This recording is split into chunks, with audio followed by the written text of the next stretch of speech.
Selamat datang di YouTube channel Inspire Community Center. Kami senang saudara terhubung dengan kami saat ini. Saudara juga dapat membagikan YouTube channel ini kepada teman, kerabat, dan sahabat yang lain. Inspire Community Center atau yang kerap kami sebut dengan ICC terletak di Faith Hotel Cihamplas, Bandung di lantai 6. Setiap minggunya kami mengadakan 3 kali ibadah. Ibadah pertama dimulai pukul 8 pagi, ibadah kedua dimulai pukul 10 pagi, dan ibadah ketiga dimulai pukul 12 siang.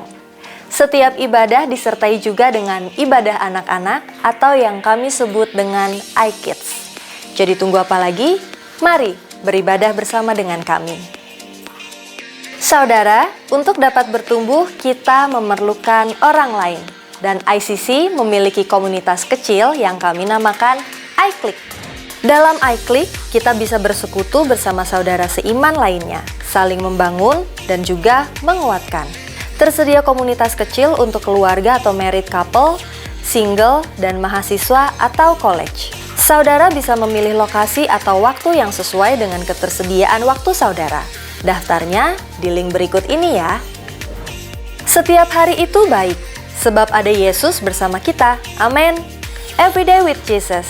Saudara bisa mendapatkan renungan setiap hari yang akan dikirimkan ke WA saudara. Hubungi hotline gereja ICC di 081 220 222 111. Devotion, sharing firman Tuhan secara singkat, tayang setiap hari Selasa dan Jumat melalui Instagram ICC Bandung dan YouTube channel Inspire Community Center. Weekly Bible Study. Yuk belajar Alkitab lebih dalam bersama gembala kami, Pastor Chandra Sunjaya. Setiap hari Rabu pukul 6.25 pagi di Instagram @ChandraInspire. Tertinggal atau ingin mendengarkan ulang khotbah mingguan? Tenang, kini saudara bisa memperoleh kumpulan khotbah ICC Bandung dengan cara scan barcode ini dan pilih sesuai dengan kebutuhan saudara. Sebagai pengikut Kristus, kita wajib meneladani apa yang sudah Yesus lakukan.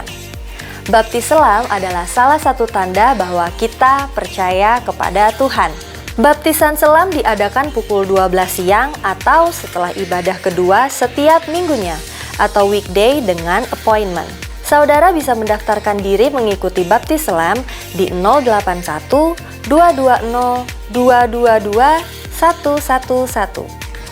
Saudara dapat memberikan persembahan melalui e-banking atau m-banking dan transfer ke nomor rekening berikut ini. Selamat menikmati firman Tuhan yang akan dibagikan. Mari kita catat, bagikan, dan lakukan setiap firman yang kita dengar hari ini. Apa kabar? Cuma di sini aja, apa kabar yang di sini? Oke, setelah kita akan lanjutkan seri yang beberapa minggu lalu kita mulai. Judul serinya adalah Waktu Aku Lemah. Apa? Sama-sama 2, 3 apa? Waktu aku lemah, aku kuat. Dan seri ini saya berharap bisa membantu saudara dan setiap kita untuk bisa berjalan di dalam kekuatan kuasa Tuhan. Ya, apapun dalam kehidupan kita tahu kita bisa ngalamin banyak hal yang mungkin saudara nggak sadari, mungkin mengecewakan kita, hal-hal yang sama sekali di luar ekspektasi kita, dan Tuhan mau tetap kita mengikuti panggilan Tuhan. Amin. Dalam segala apapun ya, apa yang kita hadapi. Nah, saudara, minggu lalu saya bahas tentang bahwa pencobaan-pencobaan yang kita alami adalah pencobaan yang apa? Biasa, karena sebenarnya biasa. Well, by the way, kalau ada yang miss khotbah-khotbah yang sebelumnya masih ada di channel YouTube ICC Bandung ya, bisa lihat di sana. Dikatakan pencobaan yang kamu alami adalah pencobaan yang apa? Biasa. Tidak melebihi kekuatan manusia. Praise the Lord. Ya. Sebab pada waktu kamu dicobai, ini jalannya saudara. Kenapa pencobaan enggak melebihi kekuatan kita? Ini jawabannya. Sebab pada waktu kamu dicobai, Tuhan janjikan Dia akan memberikan apa? jalan keluar. Adalah solusi yang Tuhan akan berikan pada waktu engkau dicobai, dan solusi ini sudah lama tersedia bagi setiap orang percaya. Ya. Sudah lama tersedia bagi setiap kita ketika kita menghadapi yang namanya pencobaan. Nah, saudara, saya memikirkan dan merenungkan ini dan percaya bahwa Tuhan sudah berikan jalan keluar. Ya. Tapi apa jadinya kalau ketika Tuhan memberikan jalan keluar, orang, anak Tuhan gak memperhatikan itu? Gak tahu, gak memperhatikan itu, sehingga jalan keluar yang Tuhan berikan, dia gak ambil, dia gak jalani. Nah, kalau gitu gimana ceritanya? Maka orang itu bisa tinggal di dalam pencobaan demi pencobaan. Dan itu yang bukan yang Tuhan mau. Yang mengerti katakan amin. Tuhan mau kita mengambil jalan keluar seperti yang Tuhan mau. Sama seperti Daud pada waktu itu mengalami di Ziklag kesukaran besar sekali, Tuhan berikan jalan keluar, kamu kejar. Dan Daud tangkap itu dari Tuhan. Itu adalah solusi. Dan ketika dia mengejar, betul saudara, ya, semuanya bisa dipulihkan apa yang dia hilang. Nah saudara, apa sih yang membuat orang tinggal di dalam pencobaan? Ini pertanyaannya.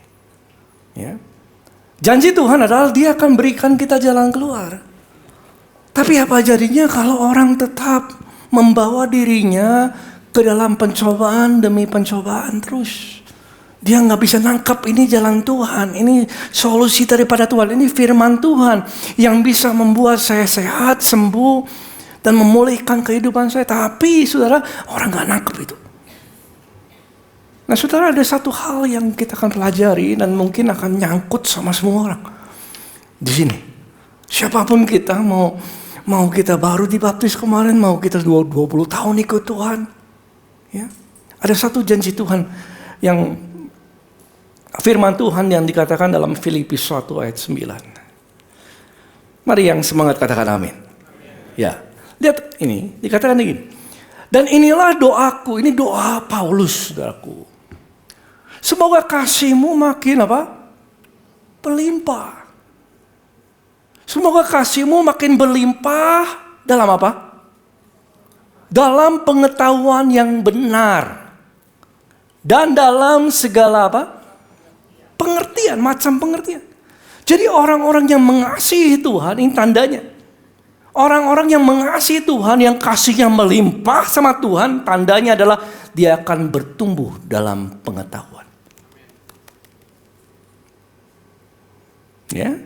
Tandanya adalah dia akan bertumbuh dalam mengenal siapa Tuhan.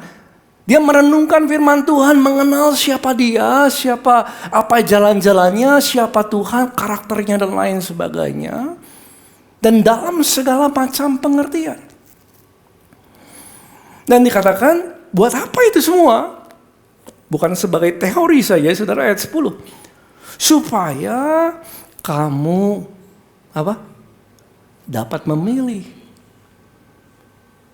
Sehingga kalau kita kenal segala macam pengertian, bertumbuh dalam pengetahuan yang benar, saudara bisa milih. Ini penting, saudara. Milih apa yang baik. Dalam kehidupan banyak tawaran, banyak pilihan yang ditawarkan, banyak ajaran-ajaran, banyak cerita-cerita di luar yang mungkin ditawarkan kepada saudara, tapi saudara bisa memilih apa yang baik. Kenapa? Karena engkau tahu mana yang benar. Yes? Ya. Dan supaya kamu tahu bisa memilih apa yang baik, dan supaya apa? Kamu suci. Supaya kita bisa hidup di dalam kekudusan Tuhan dan tak bercacat menjelang apa saudaraku? Hari Kristus. Jadi Tuhan mau gini. Summary-nya ya, kita bertumbuh dalam kasih Tuhan. Gimana caranya? Melimpah dalam pengetahuan yang benar, melimpah dalam pengertian-pengertian yang baru yang Tuhan berikan, sehingga kita dalam kehidupan bisa milih, Ini Tuhan, ini bukan. Ini Tuhan, ini bukan. Dan saudara bisa memilih, menjalani apa yang Tuhan mau. Ini yang Tuhan mau. Dan kau hidup sesuai dengan jalan Tuhan, hidup dalam kekudusan. Dan dikatakan tak bercacat menjelang hari siapa? Kristus. Nah, ini menarik, saudara. Ada satu kata yang menarik kan kalau kita lihat dalam bahasa Inggrisnya, dikatakan ini. Bahasa Inggris kalimat yang kedua, ya, ayat 10. And that, saya baca dari awal ya. That you may approve the things they are excellent. That you may be apa? Sincere. And without apa? Offense. Offense. Till the day of Christ. Without offense. Tiba-tiba kata itu muncul. Offense. Apa itu offense? Offense itu tersinggung, kuciwa, sakit hati, pahit hati, sampai kedatangan Yesus. Jadi Tuhan bilang gini, kamu bertumbuh dalam kebenaran, ya, kamu milih apa yang baik, jaga hatimu. Jangan kamu simpan kekecewaan, jangan kamu simpan luka hati sampai Yesus datang. Ini pesan firman Tuhan. Without offense, jangan ada pahit hati, jangan ada luka hati dalam hidup saudara. Kadang siapa di sini yang pernah tersinggung? Oh, nggak ada ya? Siapa di sini yang pernah tersinggung? Anybody? Just tersinggung atau sakit hati? Aduh. Ngomongin salah sama orang, cep, ya. Bahkan mungkin kita tersinggung sama orang-orang yang dekat sama kita, ya. Ya, dia mungkin tanpa bicara, tanpa memikirkan, keluar, sakit, saudaraku. Ya tuh, tersinggung dengan perbuatan orang, tersinggung dengan perkataan orang, tersinggung dengan apa yang dia lakukan, sehingga kita kecewa, kita sakit hati, ya. Saya pernah tersinggung juga, saudaraku. Dulu pas lagi mulai pelayanan, dipakai Tuhan, puji Tuhan. Dan dia ngomongin di depan orang, bukan kamu bisa bicara, kamu jadi pendeta di sini. Waduh, sakit, saudaraku. Sakitnya apa? Katanya apa? Di sini, di depan orang. Dan saya bilang, siapa yang mau jadi pendeta? Saya nggak tahu panggilan Tuhan bagi hidup, saya ikutin aja. Tapi kalau saya dipercayakan, itu adalah kehendak Tuhan, bukan kehendak saya. Wah, saudara, sakit hati. Di depan semua orang. Siapa yang di sini pernah tersinggung? Saya udah ngaku. Saudara pernah? Lebih banyak, puji Tuhan. Oh, yang lain gak pernah ya? Pernah sakit hati, tersinggung dengan orang-orang, bahkan mungkin terdekat. Atau siapa yang pernah menyinggung orang? Ya? Menyinggung orang dengan perkataan, menyinggung orang dengan macam-macam. It's painful, right? It's painful, sakit hati. Kadang-kadang susah nafas ya. Sakit. Dan bahkan kalau kita simpen terlalu lama sakit hatinya, itu bisa berdampak sama physical health. Kesehatan, saudara. Orang bisa makan yang baik, bisa exercise yang luar biasa, bisa tidur yang cukup, tapi kalau hatinya nggak terjaga, saudara. Mari kita buka, ada research sedikit Stanford Medicine, ya. Research mengatakan begini. Chronic emotional stress itu akan memperlemah daya tahan tubuh. Ini research, ya, penelitian. Dan meningkatkan resiko dari kanker karena inflamasi terjadi dalam tubuh orang itu.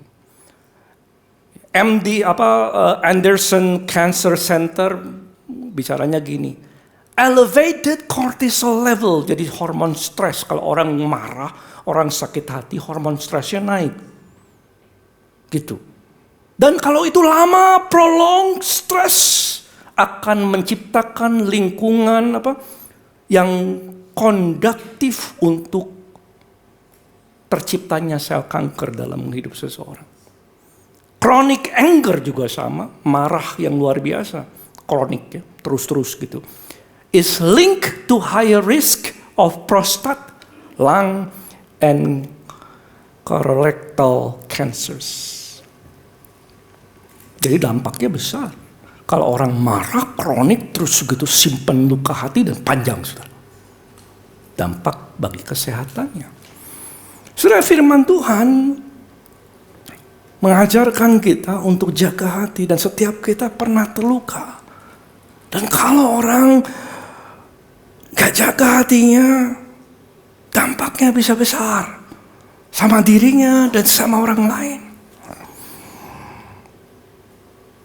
Bahkan dikatakan kalau kita nggak jaga hati, mari kita buka dalam Efesus 4 ayat 26. Ini nyangkut sama semua ya, termasuk yang bicara. Ya. Siapa di sini pernah marah? Oh yang nggak angkat tangan gimana nih? Siapa pernah marah di sini? Halo, saya pernah ya. Oke. Apabila kalau saya bilang nggak pernah marah, tanya istri saya aja. Dia tahu sudah. Saya pernah marah, sudah. Meskipun kalem-kalem gini ya. Apabila kamu menjadi apa? Marah. Jangan berbuat dosa. Jangan matahari terbenam sebelum padam amarahmu. Ini ayat ini bukan berarti gini, sebelum matahari terbenam boleh marah. Bukan. Itu time period. Ya, periode kamu boleh marah adalah sebelum matahari terbenam. Salah, saudaraku. Ya, artinya gini, kalau marah cepat-cepat beresin. Itu artinya. Jangan tunda-tunda. Ya.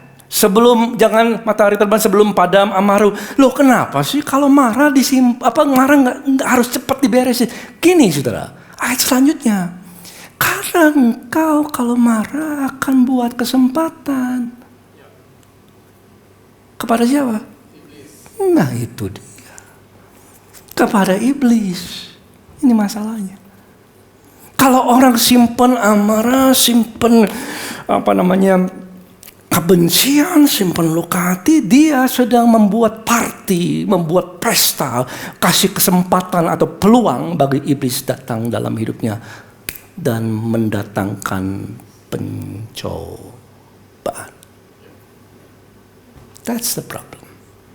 Jadi Tuhan mau kita jaga hati. Dan Paulus mau kamu harus jaga without offense sampai hari Yesus datang. Setelah kita perlu kuasai, seberapa banyak ya dari antara kita yang mungkin kita pernah lihat ada di sosial media.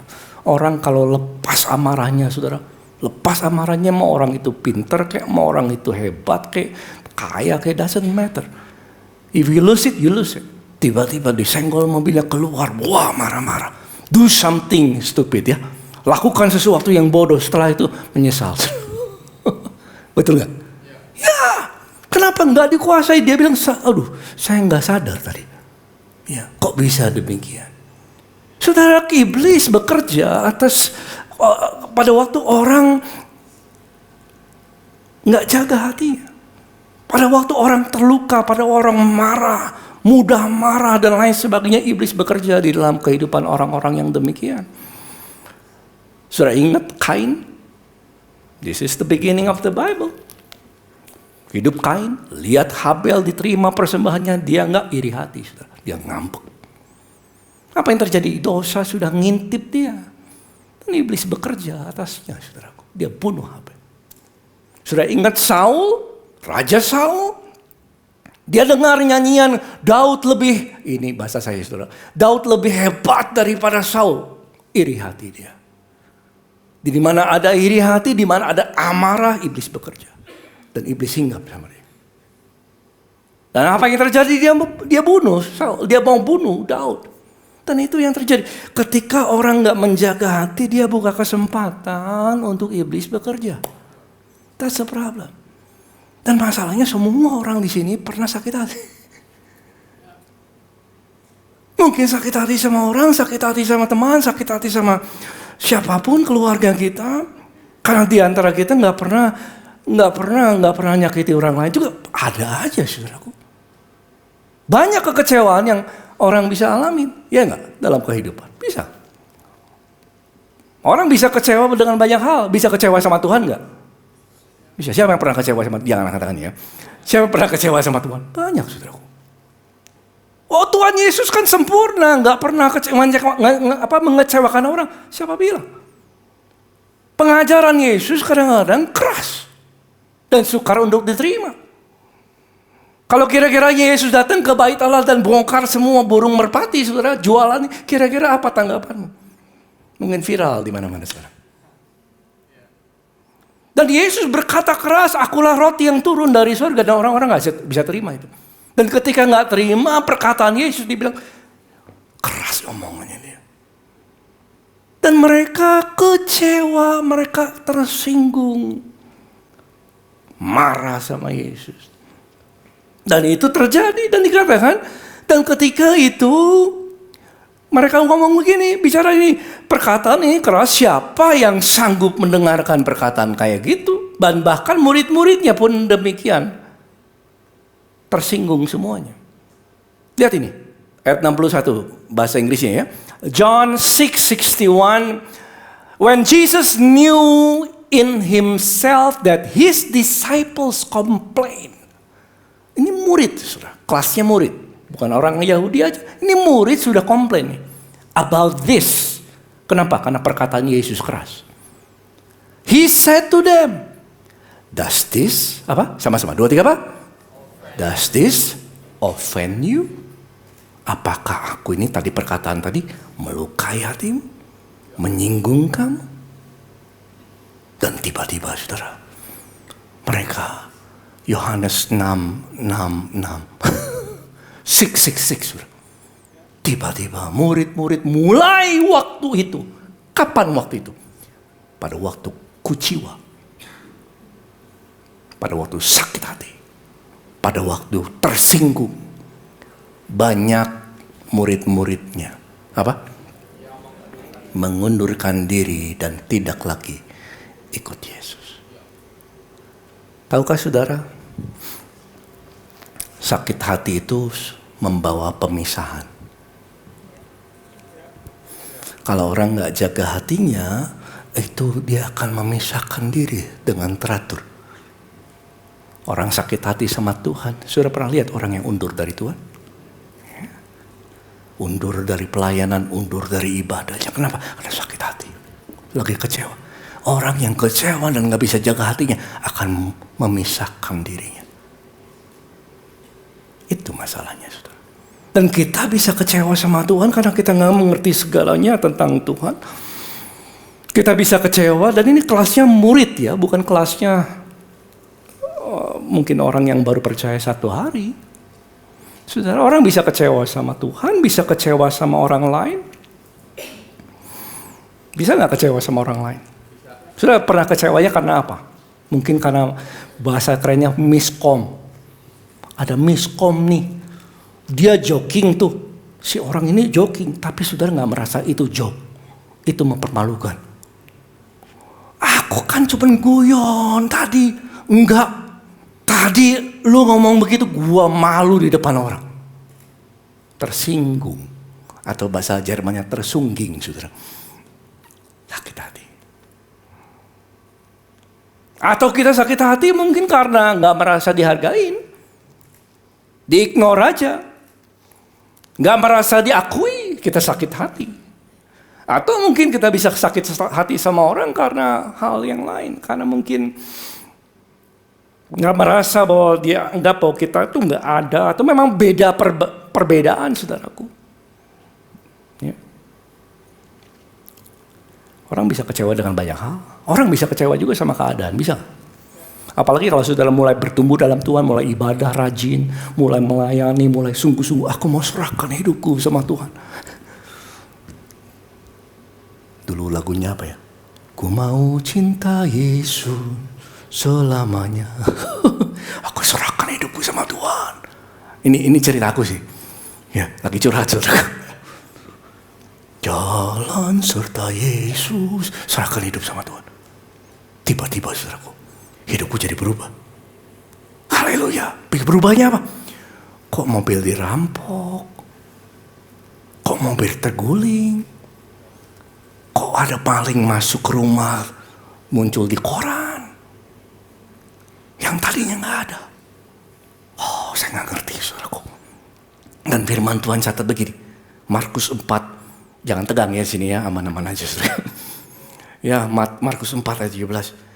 Tetapi mereka tidak berakar dan tahan sebentar saja. Apabila kemudian datang penindasan atau penganiayaan. Nah, penganiayaan, penindasan itu bisa datang kepada orang. Kenapa? Bukan karena kita. Karena apa? Firman.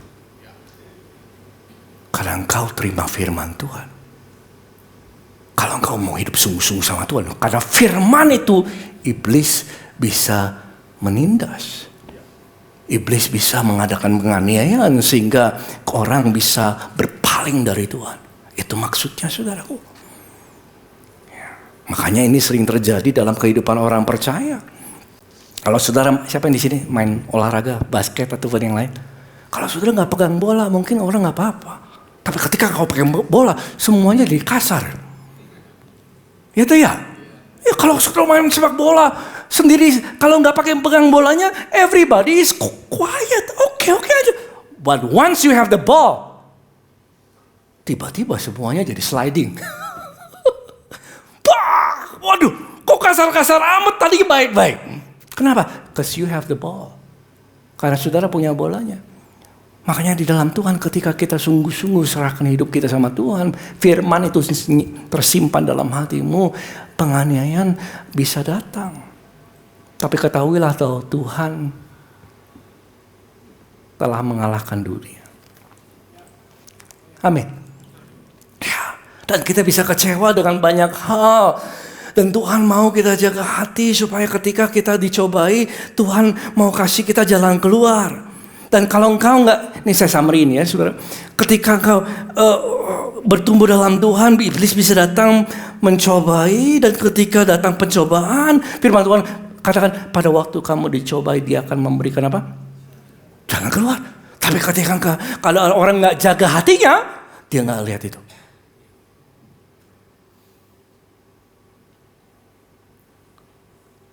Itu saudara. Dan Amsal dikatakan gini, 18 ayat 19, saudara yang dihianati lebih sulit dihampiri dari kota yang daripada apa? Kota yang kuat. Bahasa Inggrisnya gini, a brother offended is harder to win than a strong city. Ngalahin kota gampang, bisa. Tapi ngalahin orang yang sakit hati susah. Kalau orang sudah sakit hati, susah ngedamaikannya, susah untuk bisa rekonsiliasi, susah untuk mengampuni karena sudah offended, terluka hatinya. Setelah kadang-kadang kita sukar untuk mengampuni kalau kita terluka. Tapi you know what? Ini saya mau kasih satu kalimat, saudara. Saya berharap ini bisa menolong setiap kita. Dan kalau sudah tanya apa khotbahnya hari ini, kalimat ini. Ini. Are you ready? Cuma di depan doang. Are you ready? Siap ya? Yuk munculkan. Hubunganmu dengan sesama akan mempengaruhi hubunganmu dengan Tuhan. And this is the truth. Hubunganmu dengan orang lain, kualitas hubungan saudara akan mempengaruhi hubunganmu dengan Tuhan. Bukan Tuhan sayang sama kita atau enggak, saudara. Itu pasti enggak pernah berubah. Tapi hubunganmu pada Tuhan itu bisa berubah. Dan hubungan kita dengan sesama itu akan mempengaruhi hubungan orang dengan Tuhan. Siapa di sini yang sudah berkeluarga? Siapa yang pernah bertengkar dalam keluarganya? Jangan angkat tangan. Saya warning dulu, jangan angkat tangan. Nah, sudah tahu? Lihat ini, 1 Petrus 3 ayat 7. Saya juga kadang-kadang bisa bertengkar, berselisih sama istri saya. Demikian juga kamu, hai suami-suami, mungkin bacanya, hai suami-suami, hiduplah bijaksana dengan istrimu, yang suami katakan. Sebagai kaum yang lebih apa? Lemah. Kadang-kadang sekarang istri lebih kuat. Bisa jadi. Hormatilah mereka dengan sebagai teman, pewaris dan dari kasih karunia. Yaitu kehidupan. Yuk, kok tiba-tiba ada kata ini sudah. Siap? 2, 3. Ini apa-apaan saudara ada di sini? Nyambungnya apa? Hubunganmu dengan sesama akan mempengaruhi hubunganmu dengan Tuhan. Itu maksudnya.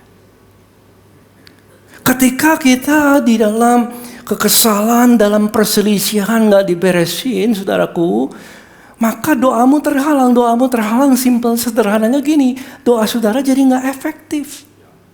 Kenapa? Saudara gak bisa doa lahir dari iman. Ya. Kita doa dengan bimbang, dengan tuduhan dakwaan si jahat, sehingga doa kita gak menghasilkan apa-apa. Itu. Hubungan dengan sesama mempengaruhi hubunganmu dengan Tuhan.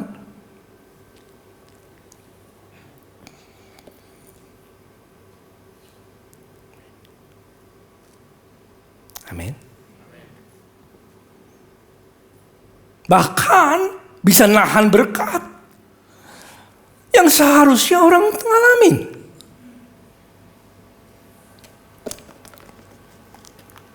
Sudah ingat Naaman, Panglima Aram. Panglima Aram ini hebat sekali, saudara, terhormat. Tapi sayangnya kusta, sakit kusta. Dan ketika dia sakit kusta, dia datang kepada Nabi Elisa. Ya? Ketika dia datang kepada Nabi Elisa minta kesembuhan. Minta didoakan. Dan dia sudah punya asumsi. Kalau aku ketemu Nabi Elisa, aku mau dia keluar rumah, goyang-goyang di atas kesakitku, sembuhin aku. Begitu kira-kira. Pas lagi datang ke rumah Elisa, Elisa gak keluar. Gak keluar. Dia suruh bujangnya, kamu kasih tahu sama Naaman, mandi aja di Sungai Yordan. Sembuh kamu. Firman sudah diberikan, jalan keluar sudah diberitakan. Tapi sayangnya ngambek. Ini sayangnya. Ngambek, saudaraku. Dia marah. Seenggak-enggaknya Elisa keluar dong. Kenapa disuruh mandi Sungai Yordan? Sungai yang lain lebih bagus. Dia ngambek, saudara. Dia nggak jaga hatinya, dia kuciwa. Lalu apa, saudaraku? Jalan keluar ke sini, dia lari ke sini. Itu sebabnya orang tinggal di dalam pencobaan. Yang ngerti katakan amin. Tapi puji Tuhan, ada komsel yang baik. Puji Tuhan. Anak buahnya bilang, bos, kalau dikasih tahu yang susah, bos ikutin nggak? Iya, ini cuma mandi doang. Coba deh ikutin. Ya udah deh mandi deh. Dia mandi, sembuh, saudara. Berikan tepuk tangan untuk Tuhan Yesus. Itu jalan keluar. Dan jalan keluar itu bisa seolah-olah ketutup. Kita jadi orang yang memperhatikan firman. Kalau kita simpan marah, Tuhan gak bisa kerja. Saya yang percaya Tuhan datangkan kebaikan. Tapi if you allow Him. Kalau saudara hidup dalam ketaatan, saudara ikuti apa jalan Tuhan. Saudara, siapa ingat Musa?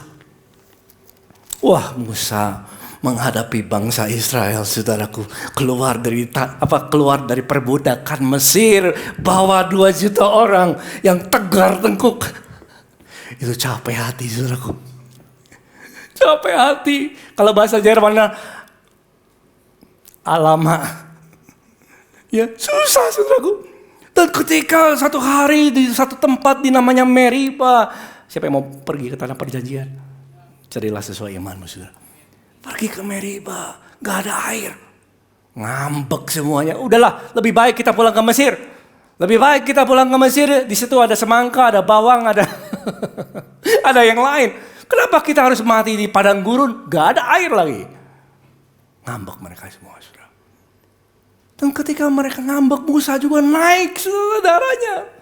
Dan dia gak bisa jaga hatinya. Dia marah, saudaraku. Dan dikatakan ini, Mazmur 106 ayat 32. Dan mereka menggusarkan hati Musa. Sudah tahu kata gusar, kita jarang pakai gusar ya. Gusar itu apa ya?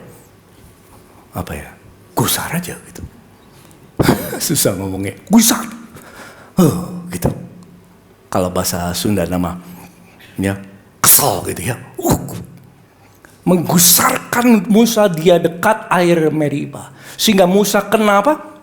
Celaka karena mereka. Kenapa? Karena ketika mereka marah, Musa gak kejaga hatinya. Saudara, padahal Tuhan bilang, udah ini solusinya, ini jalan keluar.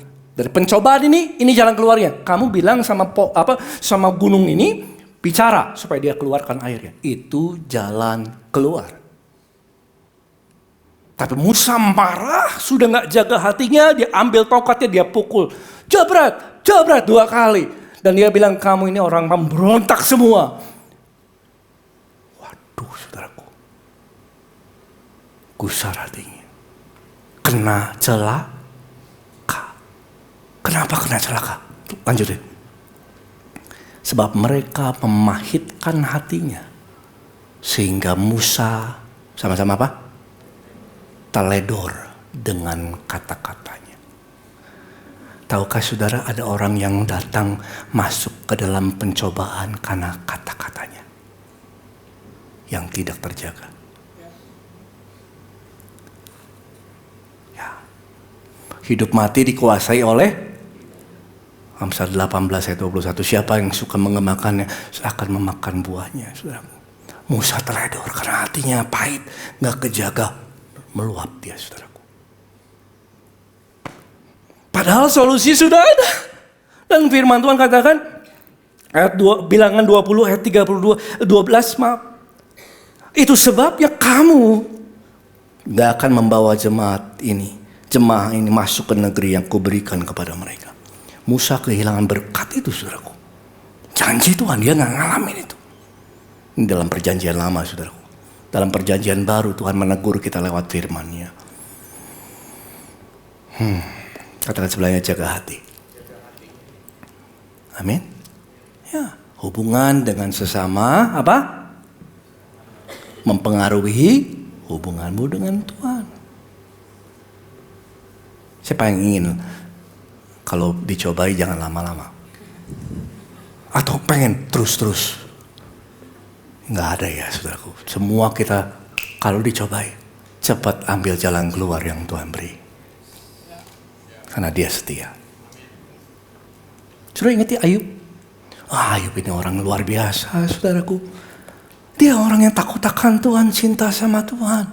Tapi iblis mencobai dia. Habis hartanya, habis keluarganya. Bayangkan saudara, kalau saudara baca kitab Ayub ngeri.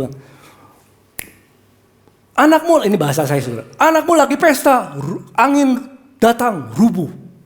Meninggal semua. Ternak kita nih, tiba-tiba ada rombongan serbu, habis semua. Ini ada lagi pesta di mana? Ada kebakaran, api turun dalam, habis semua. Sudah bayangkan jadi Ayub. Wih, ngeri banget saudaraku.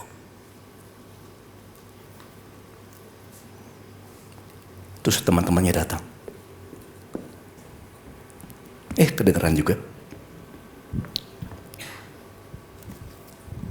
Bukannya ngibur saudaraku, tapi menghakimi dia.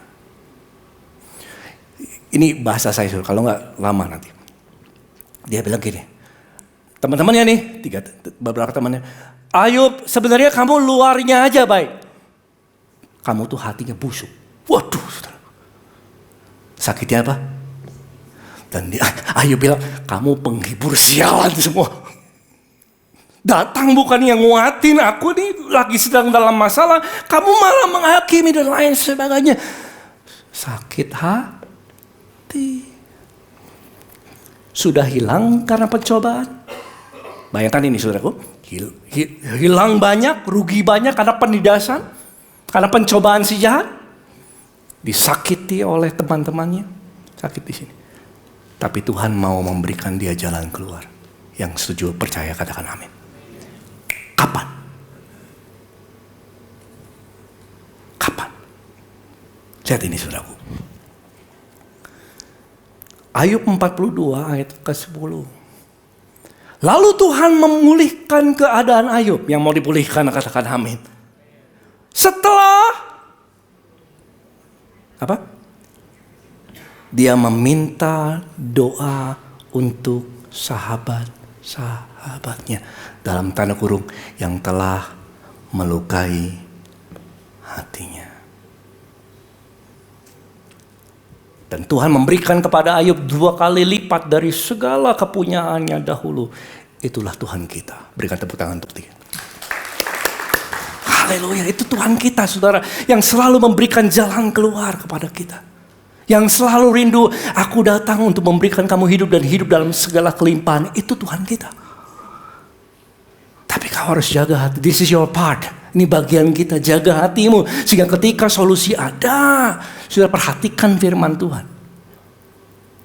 Karena itulah jalan pemulihanmu. Amin. Ya. Ayub bahasa Inggrisnya lihat gini. And the Lord restored. I just love this verse. You know, I love it. And the Lord restored. Yang mau di restore katakan amin. And the Lord restored. Ganti kata jobs dengan my. Are you ready? Are you ready? And the Lord restored my losses as I pray for my friend who hurt me.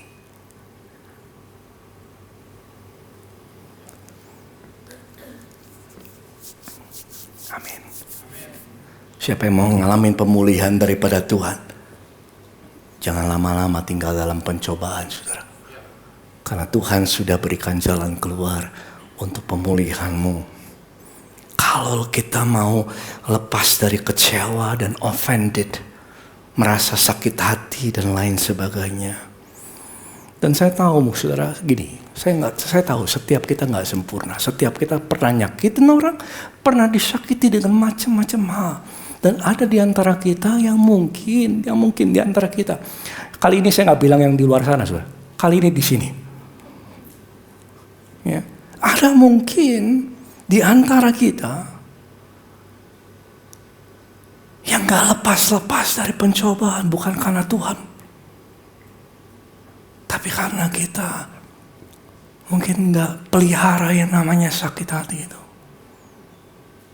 Dan ketika Tuhan kasih tahu ini jalannya, sudah nggak perhatikan itu. Dan saudara, ada orang yang menyimpan itu dengan sedemikian besar lamanya sehingga itu mempengaruhi kesehatan tubuhmu.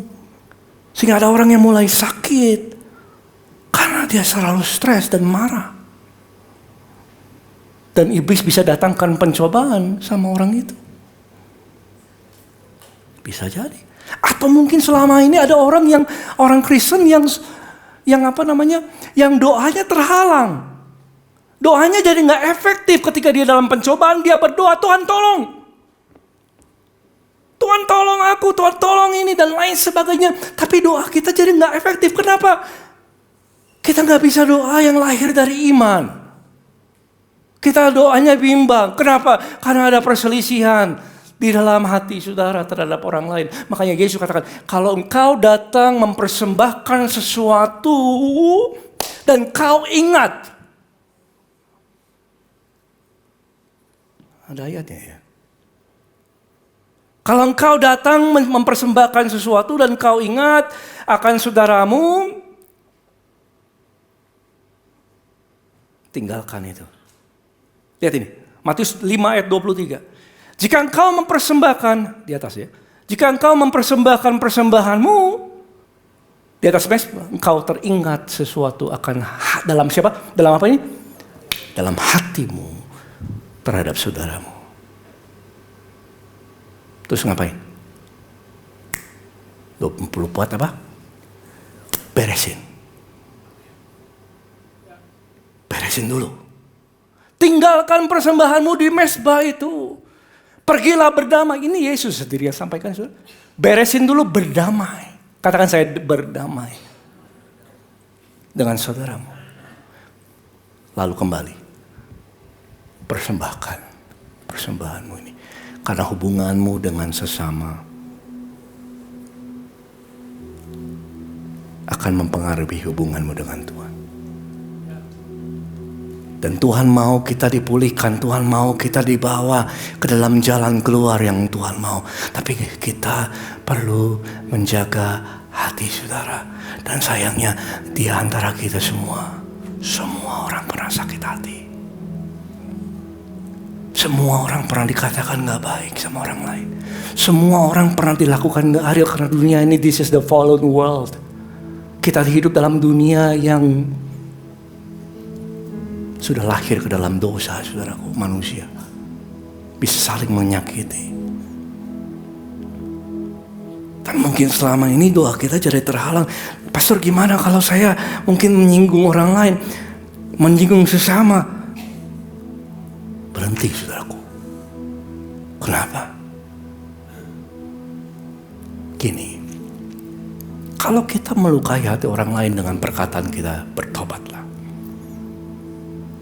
Kesal sama orang masukin status di story. Kasih tahu keburukannya sama semua. Don't do that. Kenapa? Kalau engkau melukai sesamamu, sesama tubuh Yesus, engkau sedang melukai kepalanya. Saudara, kalau saudara cubit saya di tangan, jangan ya. Tapi kalau cubit, saya nggak bilang, kenapa kamu cubit tangan saya? Saya bilang apa? Kenapa kamu cubit saya? Makanya itu Saulus, ketika dia menganiaya orang Kristen, Tuhan datang sama dia. Saulus, kenapa kamu aniaya aku? Apa yang kita lakukan sama orang mengenai Tuhan? Hubunganmu dengan sesama mempengaruhi hubunganmu dengan siapa? Tuhan. Yang mau sembuh katakan amin. Jangan simpan kekecewaan. Jangan simpan luka hati, saudaraku. Dan firman Tuhan katakan, saya akan tutup dengan ini. Yakobus 5 ayat 16. Karena itu hendaklah kamu saling mengaku dosamu. Bereskan. Dan saling apa? Mendoakan. Supaya kamu sembuh. Artinya gini, ini bahasa saya, saudara. Kalau engkau mau melihat aku bekerja, Tuhan bilang, aku bekerja dalam hidupmu. Bereskan hatimu. Siapa yang ingin melihat pekerjaan Tuhan dalam hidup saudara? Bereskan. Kalau engkau mau melihat aku mendatang, kata Tuhan, menyembuhkanmu, bereskan hatimu. Jangan simpen dosa, jangan simpen pahit, jangan simpen luka hati, jangan simpen amarah. Lepaskan pengampunan. Makanya Efesus 4 ayat 31 ini ayat terakhir. Segala kepahitan, segala kegeraman, kemarahan, apa lagi? Pertikaian atau perselisihan, fitnah, ngomongin orang yang nggak baik, nggak benar, hendaklah dibuang dari segala di antara kamu. Demikian pula segala apa? Kejahatan. Ayat 32. Hendaklah kamu ramah seorang terhadap yang lain, penuh kasih mesra dan saling apa? Mengampuni, sebagaimana Allah di dalam Yesus apa? Sudah mengampuni kita.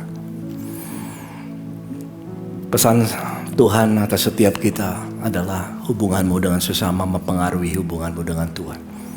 Pesan Tuhan atas setiap kita adalah Tuhan mau kita sembuh. Tuhan mau memulihkan keadaan kita sehingga kalau kita jatuh dalam pencobaan, saudara, kita nggak tinggal lama-lama di situ. Kenapa orang bisa lama sih dalam pencobaan? Karena dia nggak menjaga hatinya. Sudah tanda orang nggak jaga hati, masalahnya sama. Berulang. Itu lagi. Itu lagi. Itu lagi. Dan this must stop. Tuhan mau kita sembuh. Mari kita bangkit berdiri, saudara. Haleluya. Pastor, saya sedang baik-baik saja. Saya katakan, praise the Lord. Kalau engkau sedang baik-baik saja, tapi kalau ada hal-hal yang menyinggung saudara, ada hal-hal yang melukai hatimu, one day, jaga hatimu. Amin. Mari kita pejamkan mata kita. Bapak, terima kasih Tuhan Yesus, kami ucapkan syukur untuk firman-Mu. Hadirat-Mu Tuhan turun ke atas kami semua yang dengarkan firman ini. Kami percaya Tuhan Yesus, Kau mau kami sembuh dan Kau mau memulihkan, restored, healing, sembuh. Itu jalan keluar yang Kau sediakan bagi setiap orang percaya. Saudara, jangan lihat kiri kanannya.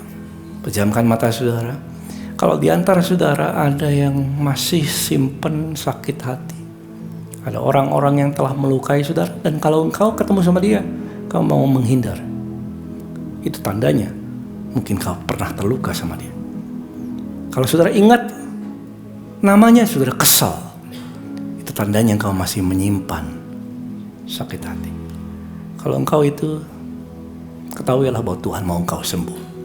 Di tempat ini saudara, yang mau mengambil satu keputusan di hadapan Tuhan. You know, forgiveness is not a feeling.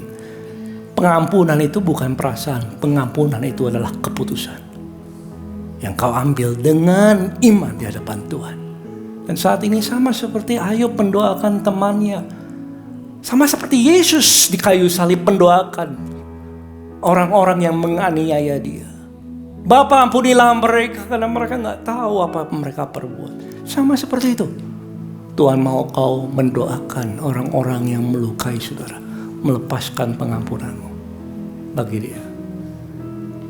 Di antara setiap kita di sini, saudara, nggak pernah, mungkin nggak ada yang sempurna. Di antara kita mungkin pernah terluka dan kau mau lepaskan pengampunan. Pada hitungan ketiga, kau sungguh-sungguh di hadapan Tuhan, angkat tanganmu tinggi-tinggi. 1, 2, 3, tinggi-tinggi saudara.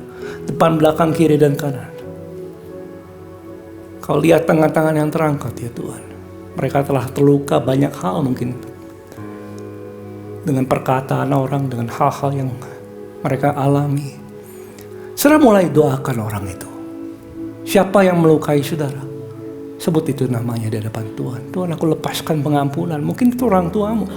Mungkin itu sahabatmu. Mungkin itu orang terdekat dengan saudara. Lepaskan pengampunan. Yesus mau kau sembuh. Kau sembuh. Kau sembuh. And God will restore it. Mungkin orang selama ini kayaknya orang tinggal dalam pencobaan lagi. Kok sial-sial amat nih. This must stop. Stop it. Karena Yesus telah memberikan jalan keluar. Kalau engkau mau mengambilnya, lepaskan pengampunan saudara. Mari doakan orang itu. Tuhan, aku lepaskan pengampunan atas orang yang melukai hamba-Mu, melukai kami semua. Mari masing-masing pribadi berdoa. Makasih Tuhan Yesus. Makasih Bapa yang baik, hamba-Mu semua lepaskan pengampunan. Di dalam nama Yesus. Kami akui kami sakit hati. Tapi hamba-Mu dan kami semua mau melepaskan pengampunan atas siapapun yang melukai kami, merugikan kami. Seperti Yesus telah mengampuni kami. Dan kami mau jaga hati ke depan ya Tuhan. Gak mudah offended, gak mudah tersinggung, gak mudah kecewa. Supaya jalan keluar, solusi yang Tuhan berikan bisa terjadi, kami alami. Terima kasih Bapa yang baik, turunkan tangan saudara. Kami berdoa untuk setiap semua jemaat Tuhan yang dengarkan ini. Biarlah kuasa-Mu, kasih-Mu yang menyertai kami. Memampukan kami semua untuk penjaga hati. Apapun yang terjadi, kami gak mudah tersinggung. Kami gak menjadi orang yang sensitif, terlalu cepat marah, saudaraku. Karena itu membuka kesempatan bagi iblis. Dan setiap pekerjaan iblis di dalam hidupmu, aku ikat di dalam nama Yesus. Setiap roh-roh jahat yang mengikat, mendatangkan pencobaan dalam hidup saudara, aku ikat di dalam nama Yesus. Dan aku perintahkan undur daripadamu. Dan aku larang kau datang kembali dalam nama Yesus. Terima kasih Bapa, dan biarlah pekerjaanmu nyata. In Jesus' name we pray. And everyone say Amen. Praise the Lord. Katakan kiri kanannya, jaga hati. Ya, jaga hati. Silakan duduk Bapak Ibu, silakan. Puji Tuhan. Terima kasih Pastor Chandra, kasih tepuk tangan buat Pastor Chandra. Terima kasih Pastor Chandra sudah Seperti menyampaikan. Pastor Chandra bilang, jagalah hati, jangan kau nodai. Ya? Oh bukan. Oh bukan. Jagalah hati dengan segala kewaspadaan, karena di situ terpancar kehidupan. Amin. Jangan kau nodai. Oke, saya Shirley Gracia. Dan saya Teddy Rahmanto. Oh iya. Lupa ya. Sebelumnya ada pengumuman penting. Iya. Jumat kemarin Persib menang, guys. Oh iya. Amin. Yang lupa ternyata saya ya. Kita harus menjadi pelaku firman, nggak cuma mendengarkan. Iya. Kalau baru saja kita mendengarkan firman Tuhan untuk mengajak kita mengampuni orang yang bersalah pada kita. Ayo sama-sama kita lakukan walaupun nggak mudah ya. Dan yang pasti melakukan firman Tuhan supaya kita juga mengalami bagaimana dahsyatnya firman Tuhan dalam kehidupan kita. Nggak cuma dengar dari kata orang, nggak cuma dengar dari pengalaman orang, tapi kita sendiri juga mengalami. Dengan melakukan firman Tuhan kita akan menjuarai pertandingan iman. Ya seperti Jumat kemarin kan Persib tetap menang. Amin. Pengumuman pertama kami mengucapkan terima kasih untuk mungkin ada jemaat yang baru pertama kali hadir. Ya. Iya, ICC akan memberikan special gift ya. Betul. Bisa diambil di lantai 6 di meja informasi. Betul, setelah ibadah Setelah ini ya. ibadah selesai. Dan yang berikutnya untuk saudara-saudari Bapak Ibu yang belum ada komunitas. Di ICC ada komunitas kecil namanya iClick. Di mana iClick itu kita bisa belajar bersama firman Tuhan, kita bisa saling menguatkan, saling membangun. iClick juga tergolong dari usia, status, bahkan lokasi. Jadi bisa dipilih nih Bapak Ibu Saudara. Untuk itu kami mengundang untuk Bapak Ibu Saudara semuanya bergabung di iClick, daftar di meja informasi di lantai 6. Selanjutnya setelah tadi kita memberikan pujian dan penyembahan, saatnya kita memberikan persembahan.